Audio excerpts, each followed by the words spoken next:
Here's part 16 of the red ending. So C and Marty were on the way to room 6. When they got there, now Marty is a former Vietnam vet. He knows an ambush when he feels it. So when he approached the door, something felt off, but he kept going anyways. He propped the door open and immediately he saw the bloodied and dead bodies of Mannix and Rachel.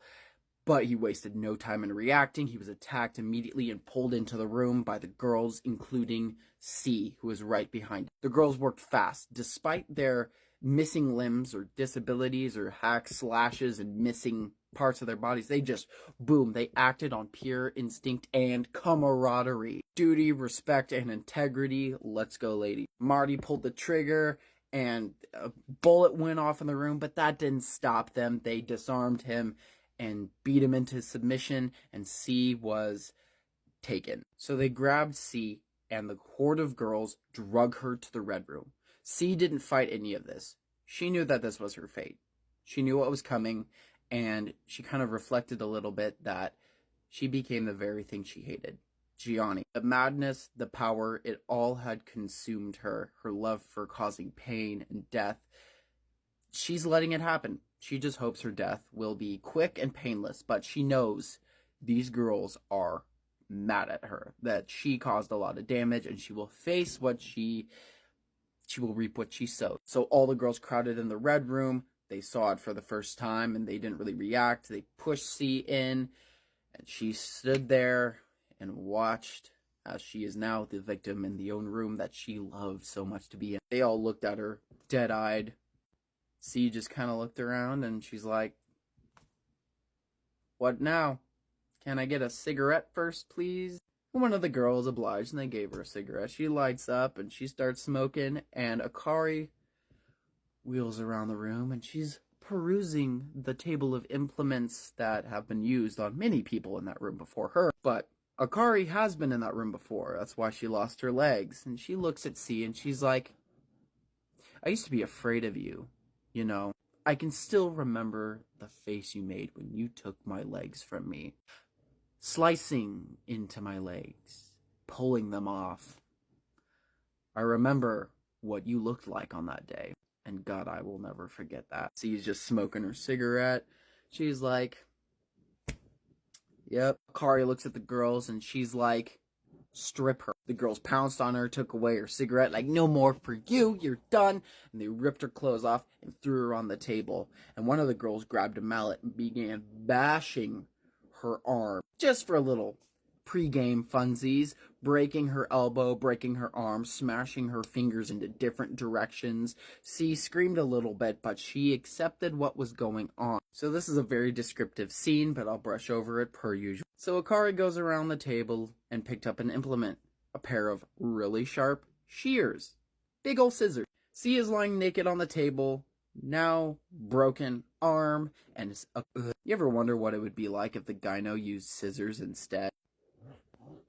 And then she stuck a portion of the scissors way up into C's way up past the cervix, and just kept moving it in and out, sawing her from the inside out. C screamed, "There's blood." Akari smiled, and this is the reaction that she wanted, and she began kind of, trying to snip down a little bit to lacerate some of the bit. After she was doing that for a little bit, she's like, "You're already bleeding enough. Let's keep going.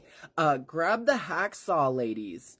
Let's get her legs off." So, violently, they sawed off C's legs as she screamed, began bleeding out. She's like, we gotta kind of hurry this up because she's dying on the table. C was fading fast, and they chopped off one of her boobs, just snipping around and pulling meat out, and she died on the table.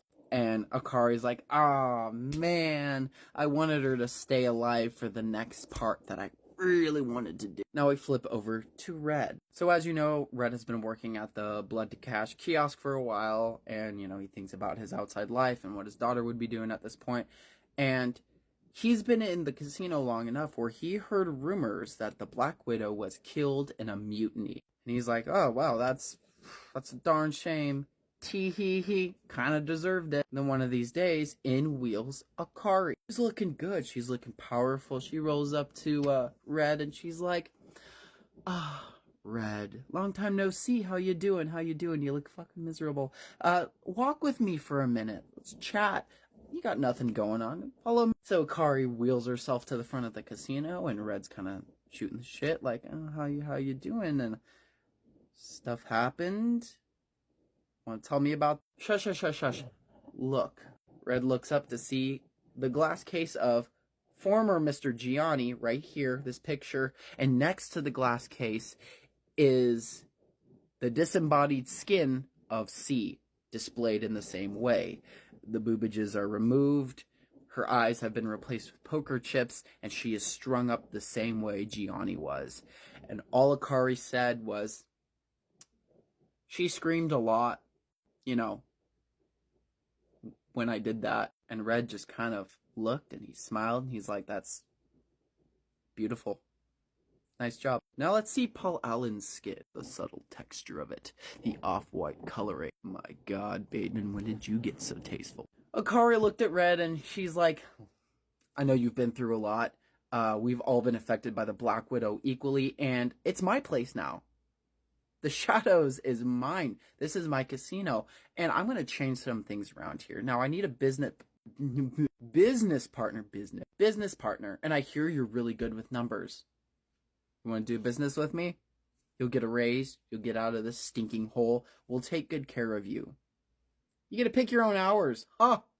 We got a union now, and I'm here for the coworkers. I'm here for everybody who has been harmed by the Black Widow. You want to do business with me? Because you're an asset.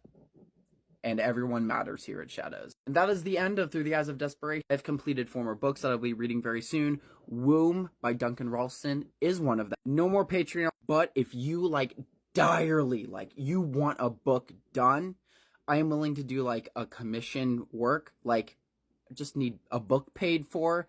And my time to listen and record some of this. I don't ask for a lot. I'm willing to do a trade or whatever. But if you really, really want a book done and expedite through my long list of books that everyone has been requesting, let me know.